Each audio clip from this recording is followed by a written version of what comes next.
I want to piggyback off of our last video where we talked about hiring, firing, building teams. And I want to go into the 7 things that I look for specifically when I'm hiring people. The first one that's really top of mind for me, especially being in a fast growing company, is I want people with a growth mentality. And that applies 2 different ways. One, for themselves personally, meaning I want these people who want to continue bettering themselves. They want to be a better version of themselves tomorrow compared to what they are today. And then the second side of it is people who want to be a part of a growing company. And so that growth mentality, yes, there's dual meaning there for us, but growth is a cornerstone piece of our company. So that is one of the main things that I look for. A second one that's really important is humility. It's hard to judge humility during hiring process, and quite often you need to have multiple conversations. For me, I do a lot of conversations over food or over coffee or something like that, where it's a more relaxed demeanor, and you get to see how do they act to the wait staff and how do they talk with you when they feel it's not as formal. But humility, if people don't have that, they end up being a real issue in the company, and they're gonna make everybody else dread working around them. So humility is certainly a big one.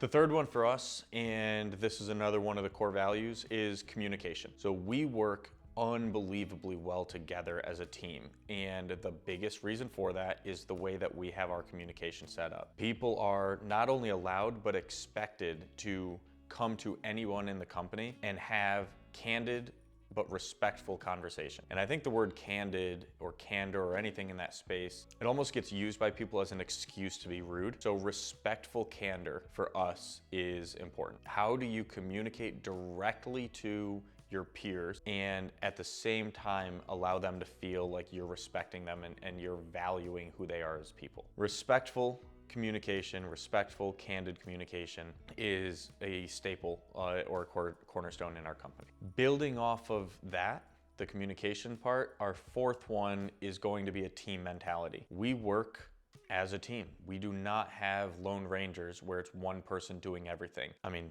the whole pitch to our clients and potential clients is they get an expert in every seat. Well, in order for that to work, those experts need to all be working together. You cannot have one person that's going to be a jack of all trades in our company and think they can do everything themselves, because it takes away from what the client experience actually is. So a team mentality is one of those things that they may check the box in every other area, but they're not able to work well with the other experts in the company, and they just wouldn't be a good fit. The fifth one that I have may seem a little strange, but it's about having their priorities straight. And I say it's strange because typically when you think of hiring, you're gonna think exclusively about your business. But part of the culture in our company is we want people that they enjoy being at work, they do really well, they work very hard, but they also have the other things. It's time with family, it's hobbies, it's trips, it's growing and learning and being a better version of yourself outside of the company as well. The people who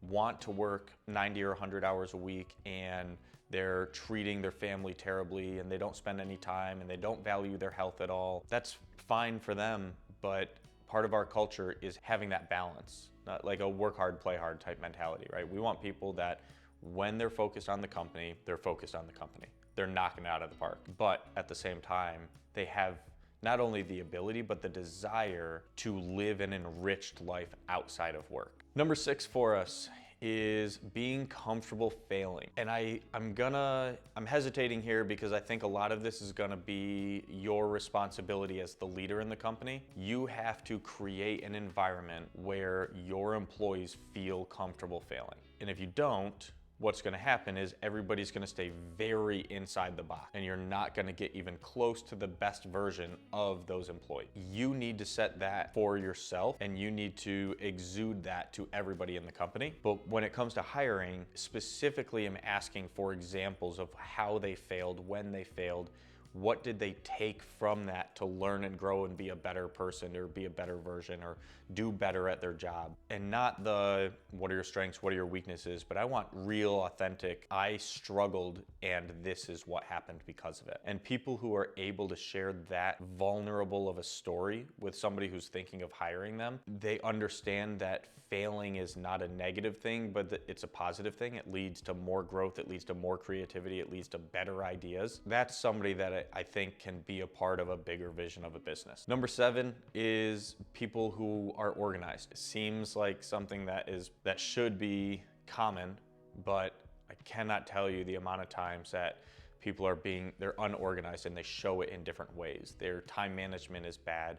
They've got paper stacked all over their desk. They can't find something right away. And it just makes your company so inefficient. I know it's not as exciting as something like people that are willing to fail or respectful, candid communication. But at the same time, if people are not able to be organized, have good time management, those types of things, it's gonna make your company so inefficient that it's gonna hinder your growth and it's gonna ruin the experience of your clients or customers. Those are the 7 that I hire for. I would challenge you to now go back and put that list together. What are the 7 things that you're gonna label as non-negotiables when you're looking for your next hire?